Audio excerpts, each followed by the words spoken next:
Good morning, ladies and gentlemen. Matt from Canopies here. Behind me, I've got a Kia Tasman X-Line, as you can see.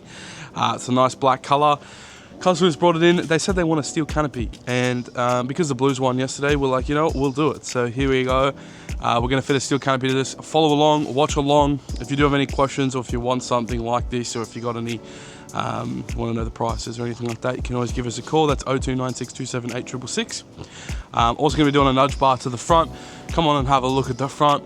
It's very nice, these Kia Tasmans. Quite controversial, they say.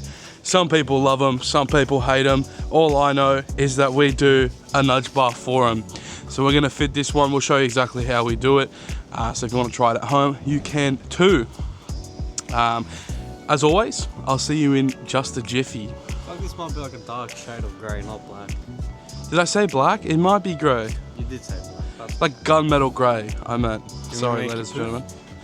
Can you make me poof? No, because you never make me poof away. Make you poof. I need a cameraman. This guy never makes me go poof, you know? Poof.